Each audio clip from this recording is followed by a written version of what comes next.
এই হচ্ছে বন্ধুরা দীঘাপতিয়া রাজবাড়ির আমার বাবার যে ঠাকুমা তার ভাইরা সবাই এই দীঘাপতিয়াতে থাকতো। এই রাজবাড়িতে নাকি চাকরি করতো তোমার ভাইরা। দীঘাপতিয়ার রাজবাড়ি মেন রাজার বাড়ি।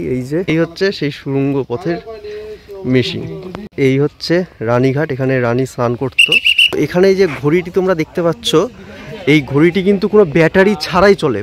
এই দীঘাপতিয়া রাজবাড়ি হচ্ছে উত্তরের গণভবন নামে পরিচিত। এই হচ্ছে বন্ধুরা নাটোর রাজবাড়ি। এটি হচ্ছে নাটোর রাজবাড়ির নৃত্যখানা। মানে আগে রাজারা এখানে নৃত্য দেখতে আসতো, সব বিভিন্ন কি বলবো তোমরা বুঝে নাও তাদের। এই হচ্ছে নাটোর রাজবাড়ির রাজপরিবারের ইতিহাস।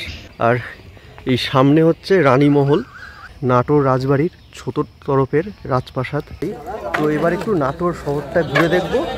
হ্যালো বন্ধুরা, কেমন আছো সবাই? আশা করি সবাই ভালো আছো। তো এখন ঢাকা ব্যস্ততম শহরের কোলাহল কাটিয়ে চলে এসেছি নাটোরের শেরকোলে। তো আছি এখন রিজুর মামার বাড়িতে। তো এখানে এসেছি হচ্ছে কালকে। তো কালকে পুরো দিন রেস্ট নিয়েছি, এখানে লোকাল মার্কেট টার্কেট ঘুরেছি, কারণ শরীর একদম এনার্জি ছিল না, তাই ব্লগও বানানো হয়নি। তো আজকে দেখো রেডি হয়ে গেছি। এখন হচ্ছে দুপুরে খাওয়া দাওয়া কমপ্লিট করে নিয়েছি। এখন যাবো হচ্ছে নাটোর রাজবাড়ি আর দীঘাপতিয়া রাজবাড়ি। তো চলো তোমাদেরকে সেখানে নিয়ে যাই। আর তার আগে তোমরা দেখে নাও এই শেরকোলের গ্রাম বাংলার জীবনযাপন ও বাজারঘাট। চলো। বেশ কয়েকদিন ধরেই বাংলাদেশের এক প্রান্ত থেকে আর এক প্রান্তে ছুটে বেরিয়ে শহরের ব্যস্ত কোলাহলকে পিছনে ফেলে পৌঁছে গেছিলাম বাংলাদেশের গ্রামাঞ্চলের প্রকৃতির মাঝে। বাংলাদেশকে সোনার বাংলা বলা হয়, সেটি উপলব্ধি করতে গেলে ঢাকা চট্টগ্রাম গেলে হবে না, তার জন্য আসতে হবে বাংলাদেশের গ্রামে। তাই তো আমরা সেই উপলব্ধি করতেই পৌঁছে গেছিলাম বাংলাদেশের একটি গ্রামে। এটি হচ্ছে নাটোরের অন্তর্গত শেরখোল। এই শেরখোলে খুবই সুন্দর একটি জায়গা। এখানে আমরা 2-3 দিন ছিলাম। সত্যি এই জায়গাটি মন ছুঁয়ে গেছিল আমার। তারপর দুপুরের খাওয়া দাওয়া পর্ব মিটিয়ে মামাদের সাথে বেরিয়ে পড়েছিলাম আজকের গন্তব্য নাটোর রাজবাড়ি ও দীঘাপতিয়া রাজবাড়ির উদ্দেশ্যে। দেখতে দেখতে পৌঁছে গেলাম দীঘাপতিয়ায়। এই দীঘাপতিয়ায় কিন্তু আমাদের বাড়ির অনেক স্মৃতি জড়িয়ে আছে। আমার বাবার যে ঠাকুমা তার বাড়ি ছিল এই দীঘাপতিয়াতেই। তিনি হয়তো একটা সময় এই রাস্তা দিয়েই ঘুরে বেরিয়েছেন, কিন্তু এখনকার দীঘাপতিয়া পুরো পাল্টে গেছে। এখন এখানে পাকা বাড়িঘর থেকে শুরু করে দোকানপাট সবই হয়েছে।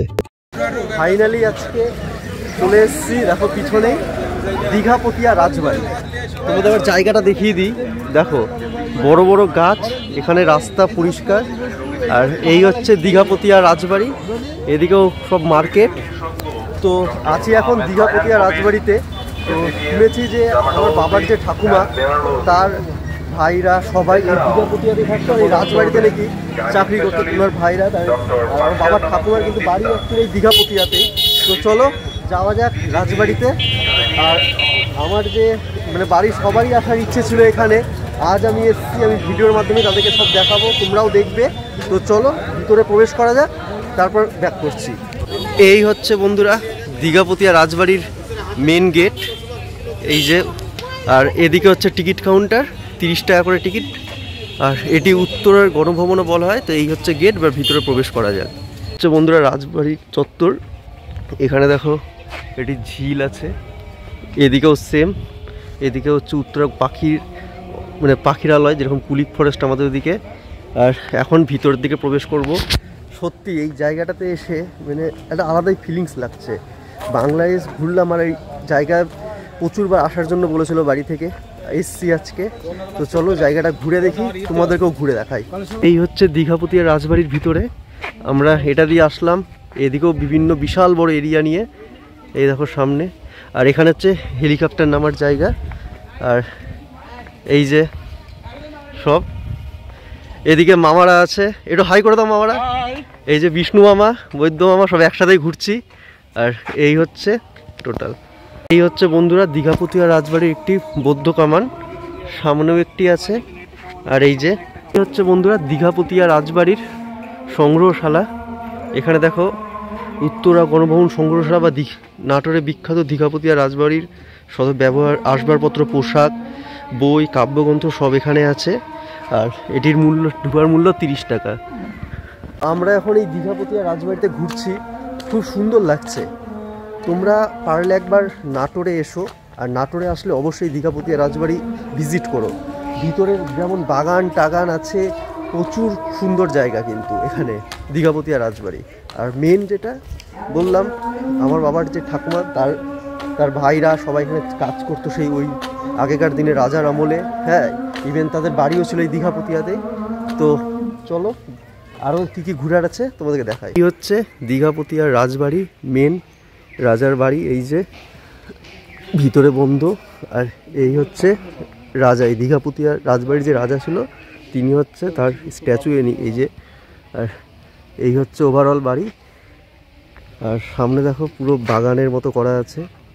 এই যে এই জিনিসটি যে দেখছো, এটি কি আমি ঠিক বলতে পারছি না, তো মামারা বলবে। তো মামা একটু বলো এটা কি? এটা অ্যাকচুয়ালি রাজা দেবনারায়ণ রাজা, এটা সুড়ঙ্গ পথ, যেখানে তার রাজর্ষি আমলের ধন সম্পদ টাকা পয়সা এখানে দিয়ে রাখা হতো। এই সেই সুড়ঙ্গ, মানে এখান দিয়ে ভিতরে চলে যেত সব। এটাই সেই সুড়ঙ্গ, মানে এটা সুড়ঙ্গ পথ। হ্যাঁ, সুড়ঙ্গ পথ। রাজা দেবনারায়ণ রায়ের সুড়ঙ্গ পথ এটাই। এটা অনেক আগেকার, সেই আগেকার আমলের সেই এটাই আমরা জানে আসছি। ও, তো এই হচ্ছে সেই সুড়ঙ্গ পথের মেশিন। এই জাল দিয়ে ঘেরা যে রাস্তাটি দেখছো, এখানে দীঘাপতিয়া রাজবাড়ির যে রানী, তিনি এটা দিয়ে এসে, এই রাস্তা দিয়ে এসে সোজা ঘাটে যাওয়ার রাস্তা, এই ঘাট দিয়ে স্নান করে আবার এদিক দিয়ে উঠে ভিতরে প্রবেশ করে যেত। এই দীঘাপতিয়া রাজবাড়ির যে এই গাছগুলি দেখছো, এই যে গাছটি, এটি কিন্তু প্রায় 500-600 বছরের পুরনো গাছ। এই গাছ, এই যে এই হচ্ছে দীঘাপতিয়া রাজবাড়ির মেন মূল প্রাসাদের, এটা হচ্ছে মূল প্রাসাদ। আর এখানে সব বিবরণ দেওয়া আছে, তোমরা পজ করে একবার দেখে নাও। এই যে দীঘাপতিয়া রাজবাড়ির এখানে বসে থাকতে পারো তোমরা, গার্ডেন। আর এখানে দেখো ফুল কত সুন্দরভাবে সব বাগানে সাজানো আছে। এই যে হচ্ছে রাজবাড়ির আরেকটি ভবন, আর এটি হচ্ছে সুড়ঙ্গ পথ। এই সুড়ঙ্গ দিয়ে মানে অনেক বিভিন্ন জায়গায় সব রাজারা বা আরও সব যেত বিভিন্ন কার্যকলাপের জন্য। গেটটি দিয়ে এখন প্রবেশ করব। এটি হচ্ছে দীঘাপতিয়া রাজবাড়ির রানী মহল আর রানীঘাট। এখানে রানী মিনি চিড়িয়াখানা একটি আছে। তো এই হচ্ছে রানী মহল। এই যে সব রানী এখানে থাকতো স্নান টান করার জন্য বাগানে। তো এই হচ্ছে রানীঘাট, এখানে রানী স্নান করত। আর এই হচ্ছে গার্ডেন, এখানে স্নান করার পর রানী ঘুরে বেড়াতো। আর এই হচ্ছে স্নান করার ঘাট। এটা হচ্ছে দীঘাপতিয়া রাজবাড়ির চিড়িয়াখানা, মিনি জু। এখানে হচ্ছে সেই হরিণ আছে এই যে। আর এদিকে হচ্ছে রানীর ঘাট। এই যে তো এই দীঘাপতিয়া রাজবাড়ি হচ্ছে উত্তরের গণভবন নামে পরিচিত, কারণ এখানে হচ্ছে মানে উত্তরাঞ্চলের মেন যত রাজনৈতিক কার্যকলাপ বা সব কিছুই এখানে হয়। আমাদের ওখানে যেরকম উত্তরের কন্যা আছে শিলিগুড়িতে, তেমনি হচ্ছে এটাই সেম এখানে। বাড়িটি যে তোমরা দেখছো, এটি হচ্ছে তখনকার রানীরা যারা মানে বিদ্ধ হয়ে যেতেন, তাদেরকে এই বাড়িটির মধ্যে রাখা হতো।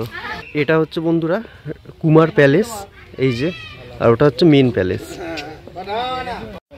এখানে হচ্ছে রাজার ছেলেরা সব থাকতো, রাজাদের ছেলে তিনি এখানে থাকতেন। আর রাজার মেন বাড়ি হচ্ছে ওটা। এই হচ্ছে দীঘাপতিয়া রাজবাড়ির মেন গেট। এটি পিছনের দিক থেকে এটা বেরানোর রাস্তা। তো এখানে যে ঘড়িটি তোমরা দেখতে পাচ্ছ, এই ঘড়িটি কিন্তু কোনো ব্যাটারি ছাড়াই চলে, পুরো মানে ন্যাচারালভাবে। এর মধ্যে কোনো ব্যাটারি নাই, কিচ্ছু নাই, পুরো ব্যাটারি ছাড়াই ঘড়িটি চলাচল করে। পিছনেই দীঘাপতিয়া রাজবাড়ির দেখো গেট। তো দীঘাপতিয়া রাজবাড়ি ঘুরে নিয়েছি, খুব সুন্দর জায়গা লাগলো। আর মানে খুব ভালো লাগলো এখানে এসে। বাবার মুখে, তারপরে দাদার মুখে অনেক শুনেছি দীঘাপতিয়া রাজবাড়ির ব্যাপারে। ইভেন বাবা আসার আগে বলেওছিল এখানে আসলাম। তো খুব সুন্দর জায়গা। তো এবার আসি টাইমিং। এই দীঘাপতিয়া রাজবাড়ি কিন্তু প্রতিদিন সকাল 10টা থেকে বিকেল 5টা অবধি খোলা থাকে। তোমরা এখানে টাইম নিয়ে আসবে, খুব সুন্দর ভিতরে টাইম কাটাও। আর এটি কিন্তু প্রতিদিনই খোলা। এই দীঘাপতিয়া রাজবাড়ির রাজা হচ্ছে রাজা দয়ারাম রায়, তিনি এই রাজবাড়ির রাজা ছিলেন। তো চলো এবার এখান থেকে বেরানোর পালা। এখান থেকে বেরিয়ে এবার যেখানে যাব সেখানে গিয়ে তোমাদের সাথে কথা হবে। দীঘাপতিয়া রাজবাড়ি থেকে বেরিয়ে মামাদের সাথে মোটর রিকশায় চেপে আবারও রওনা দিলাম আমাদের পরবর্তী গন্তব্য নাটোর রাজবাড়ির উদ্দেশ্যে। এটি হচ্ছে দীঘাপতিয়া এমকে কলেজ। এটি একটি বিশেষ নামকরা কলেজ। এখন যেটি আপনারা দেখছেন এটি হচ্ছে নাটোরের জর্জ কোর্ট ও ডেপুটি কমিশনার অফিস, আর এর ভিতরে রয়েছে নাটোর সার্কিট হাউস। নাটোর রাজবাড়ি, আমরা আগে গেছিলাম দীঘাপতিয়া রাজবাড়ি, এই নাটোর রাজবাড়ি, আর এদিকে পার্ক অফিসের টিকিট কাউন্টার। তো চলো এবার ভিতরে প্রবেশ করা যাক নাটোর রাজবাড়ি। রাজবাড়িতে আমরা চলে এসেছি এবার। তো এবার নাটোর রাজবাড়ির তোমাদের আশেপাশটা ঘুরে দেখাই। তো চলো, এটি নাটোর রাজবাড়িটা কিন্তু মানে অনেকটাই সেই বহরমপুরে মুর্শিদাবাদ এবং কাঠগোলা বাগান ঠিক তেমনই। তো চলো তোমাদের ঘুরে দেখাই।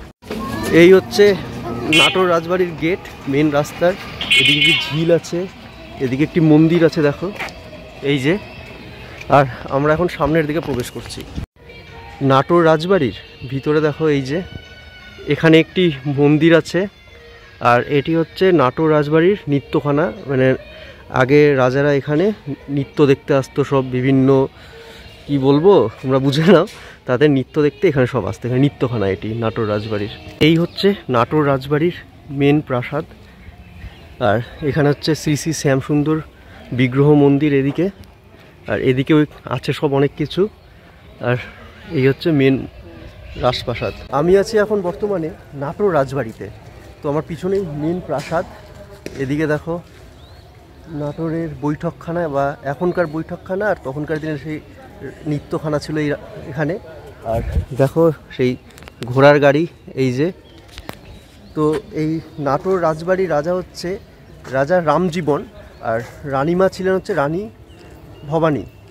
তো এই এখন ঘুরে দেখি, চলো তোমরাও ঘুরে দেখো, তারপর সবার শেষে ব্যাক করবো। আগে এলাকাটা দেখে নাও তোমরা। সে ম্যাপ, এটি গোটা বাংলাদেশের রাজাদের যেখানে রাজবাড়ি আছে এখনও, সেটির পুরো ম্যাপটা পুরো ছিঁড়ে গেছে, তাও যতটা পারছি তোমাদেরকে একবার দেখিয়ে দিচ্ছি। আর এই হচ্ছে রাজশাহী বিভাগের মানে বিভিন্ন সব রাজবাড়ির, এই যে। আমরা এখন প্রবেশ করব শ্রী শ্যামসুন্দর বিগ্রহ মন্দিরে। তো ভিতরে প্রবেশ করা যাক। এই হচ্ছে মন্দির প্রাঙ্গণ ভিতরে। এখানে হরিবাসরও হয়, আর এখানে এই যে টাইমিং দেওয়া আছে সব, এই যে। নাটোর রাজবাড়ির রাজ পরিবারের ইতিহাস তোমরা পজ করে পুরোটা পড়ে নাও, এই যে।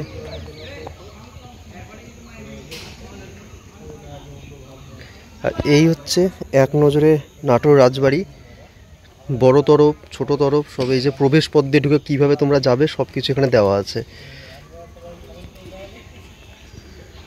এই হচ্ছে আগেকার দিনের দোলনা, সেই রাজাদের আমলে। এরকম টাইপের এখন মেলাতেও দেখা যায়, কিন্তু এটি হচ্ছে রাজাদের আমলের দোলনা। আর এই সামনে হচ্ছে রানীমহল, এই নাটোর রাজবাড়ির রানীরা এখানে থাকতো, এই যে এই সামনে হচ্ছে রানীমহল। এই নাটোর রাজবাড়ির ভিতরে দেখো তোমরা অনেক দোকান পেয়ে যাবে, কসমেটিক বা মেলায় বসে যেরকম দোকান।